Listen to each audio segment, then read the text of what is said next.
2 years ago, we here at Honest Baseball declared the 2023 Baltimore Orioles as the next big thing. With an array of top prospects and young talent, the Orioles seemed destined to take the next step and become the team to beat in a competitive American League East. And following the sale of the Orioles to David Rubenstein in 2024, it seemed like the O's would finally open up the checkbook and raid the free agent market to build a winning ball club. 2 years have passed, and the Orioles are right next to the Braves as baseball's biggest disappointments for 2025. What really happened to a franchise that was supposed to be a whole lot better than what they are now? Let's take an honest look at what happened to what was supposed to be the next big thing. We've covered it in the past, but the Orioles were in a bit of a low period toward the end of the 2010s and early 2020s. Last place finishes and a pair of 110 lost seasons kept the Orioles in baseball purgatory for years.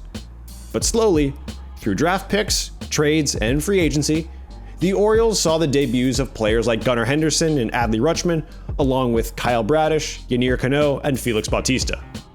And after calling up Colton Cowser, Heston Kjerstad, Kyle Stowers, and Jordan Westberg, among others, the Orioles were ready to reemerge. The 2022 Orioles set the precedent of what was to come, as they posted their first winning season since 2016 and showed their fans there was something brewing. 2023 was merely a continuation of that trend, as the Orioles were one of the biggest surprises in baseball, winning 101 games in the NL East for their first division title since 2016. And while they fell flat in the postseason, Orioles faithful had reason to believe again. Coming off an impressive 2023, the Orioles made a huge splash in the offseason when they traded DL Hall and Joey Ortiz to the Brewers for Corbin Burnes. One of the best pitchers in the league over the last few seasons, the 2021 NL Cy Young Award winner would lead an Orioles rotation into 2024 with some promise in the form of Kyle Bradish and enough depth to at least be competitive. And the continued growth of Henderson and Rutschman would surely be a catalyst for a young team ready to take the next step. And when a group of investors led by David Rubenstein, a Baltimore native, agreed to a deal with the Angelos family to acquire the team, you got the sense the Orioles might start to supplement young talent with players from the free agent market. After months of litigation, the deal closed on March 29, 2024, just in time for opening day. But the 2024 Orioles would have to deal with adversity right out of the gates.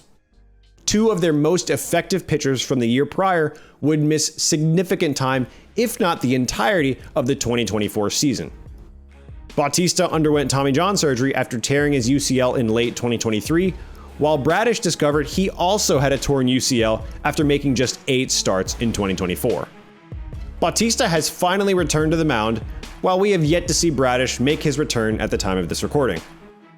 Both guys were crucial parts of the Orioles winning 101 games and the NL East in 2023, yet they still managed to put together another solid season, winning 91 games and making the postseason for the second straight year.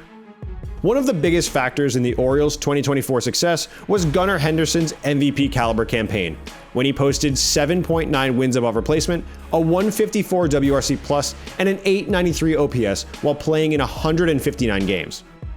But to go through the year without two of the most important players from a pitching standpoint and still win 91 games in a tough American League East showed the baseball world the Orioles weren't just a flash in the pan. Or were they?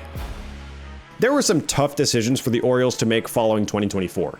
The impending free agencies of Corbin Burnes and Anthony Santander meant GM Mike Elias had his work cut out for him. In theory, given the trajectory of the team, it was supposed to be just like the 2023-2024 offseason. The Orioles would make a splash, either in the trade market or free agency, and supplement the young, talented roster. Keeping Corbin Burnes, a free agent following the end of the season, was always a long shot. But it wasn't impossible, especially for a new owner who professed his willingness to spend. And it's not like Burnes was the only pitcher on the free agent market either. Jack Flaherty, who pitched for the Orioles in 2023 following a trade with the Cardinals, was a free agent after winning the World Series with the Dodgers in 2024. Max Fried, though also pricey like Corbin Burnes, was still on the table for whoever was willing to bid the most, and we knew it was never going to be the Braves. Walker Buehler, who recorded the final out in Game 5 of the World Series with the Dodgers, despite having a rough year of his own, was also an option. There were pitchers available, there's no doubt about that. But the Orioles made a handful of signings that prompted more raised eyebrows than categorically positive reactions. 41-year-old Charlie Morton on a 1-year, $15 million contract, 37-year-old Kyle Gibson on a 1-year, $5.25 million contract, and Tomoyuki Sugano from Japan on a 1-year, $13 million contract. Not exactly the impact moves to replace Corbin Burnes and Kyle Bradish. And to deal with the loss of Santander, who signed with the Blue Jays, the Orioles also signed Tyler O'Neill to a 3-year contract.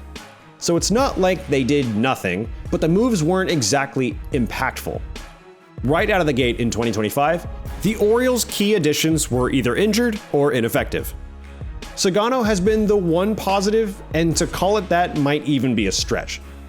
With just 0.2 WAR and an ERA approaching 5, Sugano hasn't been a game changer. Charlie Morton, after a few rough starts to begin the season, was moved to the bullpen.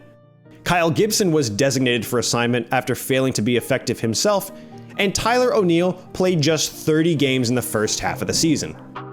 Injuries to Rutschman and Zach Eflin and Grayson Rodriguez and Gary Sanchez and Albert Suarez and Jorge Mateo and countless others have only added to the misery in 2025 for Orioles fans, who watched their team stumble to a first half record of 43-52, 11.5 games out of first place, and 7.5 games out of a wildcard spot. And when teams underperform relative to expectations, the manager is typically the first one to get blamed. Sure enough, the Orioles dismissed manager Brandon Hyde on May 17th after a 15-28 start. It was always clear that following the departure of Corbin Burnes, the Orioles would need to invest in pitching, either via trade or free agency. And while they've attempted to do so, there's a massive hole in the Orioles roster that has led this season to be viewed as nothing but a disappointment. Hindsight is always 20/20, but the trade last season that brought Trevor Rogers to the Orioles from Miami now looks like a really bad deal for Baltimore. The Orioles needed pitching, as they do now, so it made sense at the time. But Rogers was ineffective in 2024, and Kyle Stowers is having a true breakout season as one of the top offensive players in the National League, trailing only Shohei Ohtani and Will Smith of the Dodgers in OPS. I'm not exactly an Orioles fan, but as a baseball fan, watching the Orioles surprise us all from 2022 to 2024 was a breath of fresh air in a division dominated by the other 4 teams for the last half-decade at least. I can sympathize with Orioles fans who just wanted Mike Elias in the front office to spend with intent. This is their window. 2024 was the first time in 27 years that the Orioles had made the postseason in consecutive seasons. The core was and still is young and talented, but still developing. And as important as it is to have a veteran presence in the clubhouse, the Orioles knew they were going into the season relatively light in the pitching department. Sure, they weren't expecting Bradish to go down with a significant elbow injury, but Zach Eflin then becoming your #1 starter is probably a sign that you should have invested earlier. And Grayson Rodriguez, who hasn't pitched in 2025, has had short bursts of success in the majors, but nothing prolonged enough to give you confidence. Trusting so many young players to come up and produce right away has seemingly backfired, at least as of now. Jackson Holliday had a rough first stint in the bigs, but is showing some improvement. So it's not all doom and gloom in Baltimore, though it may certainly look that way, especially for Orioles fans. So, what happened to the Orioles? Well, like in life, baseball is full of peaks and valleys, and it is very difficult to stay relevant year after year. But barring something unbelievable in the second half of the season, 2025 will be viewed as a missed opportunity. The Orioles failed to sufficiently invest in their roster, and now they're paying the price. With a core this young and promising, it's really not fair to say it's time to blow it all up and start over again. The vast majority of this group is still in their mid-20s, so at least in this case, I'd say the jury's still out, so far. As someone with little skin in whether or not the Orioles succeed, I do hope they make good on the promise they showed in 2023. But you really never know how things are going to turn in baseball, as with life, so you can't take anything for granted. That's all for now. Is it time for a massive rebuild in Baltimore? Absolutely not. But chime in down below with your thoughts. And if you enjoyed today's video, a like is greatly appreciated, and make sure you subscribe for more. Thanks for watching. We'll see you in the next one.